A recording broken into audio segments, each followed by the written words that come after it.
এবার রানীকে জব্দ করতে ধোনিকে কিডন্যাপ করলো আনিশা। আনিশার আসল চেহারা দেখার পর অবাক হয়ে যায় দুর্জয়। হ্যাঁ বন্ধুরা, আমরা এমনটাই দেখতে পাবো তোমাদের রানী সিরিয়ালের আগামী পর্বগুলোতে। বিস্তারিত জানতে আমাদের চ্যানেলটি সাবস্ক্রাইব করে ভিডিওটি না টেনে শেষ পর্যন্ত দেখতে থাকুন। সেনগুপ্ত বাড়িতে পুলিশ আসলে সবাই অফিসারকে দুর্জয়ের কিডন্যাপিং এর কথা বলে। শুক্লা কেঁদে কেঁদে পুলিশ অফিসারকে বলে, যত তাড়াতাড়ি সম্ভব আপনারা আমার ছেলেকে উদ্ধার করে দিন। পুলিশ অফিসার শুক্লাকে বলে, আপনারা চিন্তা করবেন না, আমরা ইনভেস্টিগেশন শুরু করে দিয়েছি, খুব তাড়াতাড়ি আমরা দুর্জয় সেনের খোঁজ পেয়ে যাব। এরপর দেখা যায় রিতম রানীকে ফোন করে রানীকে বলে পুলিশ অফিসার বাড়িতে এসেছিল, ওনারা নাকি ইনভেস্টিগেশন শুরু করে দিয়েছে। রানী রিতমকে বলে, তুমি চিন্তা করো না, আমি খুব তাড়াতাড়ি দুর্জয়কে নিয়ে বাড়িতে ফিরছি।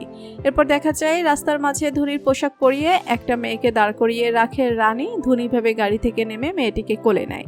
ওই মেয়েটি ধুনি নয় দেখার পর মেয়েটিকে কোলে নিয়ে মেয়েটির মাকে তা জানার জন্য চারদিকে চিৎকার করতে থাকে। এরপর মেয়েটির মা এসে মেয়েটিকে কোলে নেয়। রানী এই মহিলাকে জিজ্ঞেস করে, আপনি এই জামা কোথায় পেলেন? এটা তো আমার মেয়ের জামা। তখন ওই মহিলাটি রানীকে বলে, একটা মেয়ে এসেছিল, আমাকে অনেক টাকা দিয়েছিল এবং এই পোশাক দিয়েছিল। এরপর রানীর ফোনে আনিশা ফোন করে বলে, আমি তোমাদের মেয়ে ধুনিকে কিডন্যাপ করেছি। কোনো ধরনের চালাকি করার চেষ্টা করলে বা পুলিশে খবর দিলে চিরতরের জন্য তোমরা তোমাদের মেয়েকে হারাবে। এটা বলে আনিশা ফোন রেখে দেয়। অন্যদিকে বাড়িতে ধুনিকে খুঁজে না পেলে মাধবী ছুটে এসে কাঁদতে কাঁদতে সবাইকে বলে ধুনিকে কোথাও খুঁজে পাওয়া যাচ্ছে না। যেটা শোনার পর বাড়ির সবাই তো আরো বেশি চিন্তায় পড়ে যায়।